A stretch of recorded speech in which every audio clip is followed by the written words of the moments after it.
I loved the quiet things about my wife. Not the dramatic things people usually point to when they talk about love. Nothing cinematic. I loved the way she organized the kitchen drawers so everything made sense. The way she hummed under her breath when she thought no one was listening. The small check-ins during the day, "Did you eat yet?"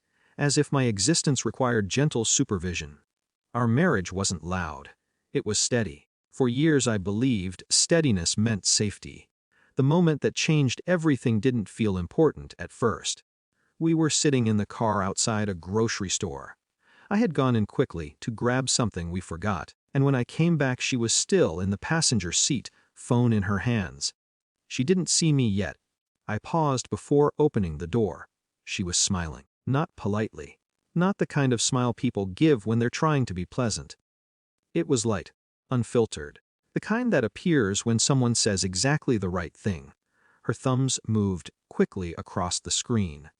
Then another message appeared. I wasn't trying to read it, but from where I stood, a few lines were visible. Not romantic, not explicitly, but personal, too personal. A joke that referenced a story she had never told me. A playful complaint about her day written in a tone I hadn't heard directed at me in a long time. Then another message from her. "You always know how to make me laugh." She tilted the phone slightly and kept typing. I opened the door then. The shift was small but immediate. The phone lowered just a little. Her smile changed shape, folding back into something neutral. "Everything okay?" I asked. "Yeah," she said. "Just work stuff." I nodded like the answer made perfect sense. And for the rest of the drive, nothing happened. But something had already started. Two. It would have been easier if the messages were obviously inappropriate, if there had been flirting, or confessions, or something dramatic enough to justify anger. Instead, what I discovered over the following weeks was quieter. Patterns, the phone lighting up at certain hours, her attention drifting away mid-conversation. A kind of mental absence that wasn't rude, just elsewhere. Once you notice something like that, it becomes difficult to stop noticing. The most unsettling realization wasn't jealousy, it was recognition. She had a version of herself that existed somewhere I wasn't invited. Someone out there heard the quick, funny version of her thoughts, the playful commentary about the world, the parts of her personality that had once lived naturally between us. At home she was kind, but careful, controlled. I didn't confront her right away, partly because I wasn't sure what I was accusing her of. Instead, I watched my own reaction evolve. At first I tried to dismiss it. People have friends. People talk. But a strange feeling kept surfacing, the sense that something emotionally significant had been quietly relocated. One evening, sitting at the kitchen table, I asked the question in the calmest way I could manage. "You've been talking to someone a lot lately." She looked up from her tea. "From work. Seems like more than work." Her expression shifted slightly, not guilty, just guarded. "He's easy to talk to," she said. That's all. The word he hung there for a second before either of us acknowledged it. "About what?" I asked. "Life. Stress. Normal things." I waited. "Sometimes it's just nice talking to someone who understands," she added. The sentence wasn't cruel, but it landed harder than anything else she could have said, because it implied something quietly devastating that understanding had simply relocated. "You could talk to me," I said. "I do," she replied quickly.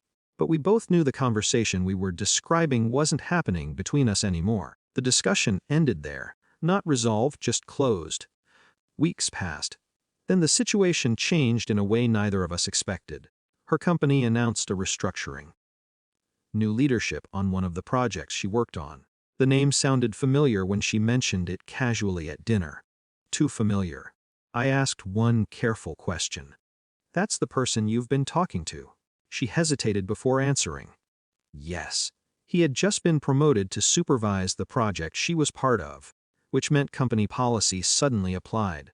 The kind of policy that requires disclosure when a personal relationship intersects with professional authority.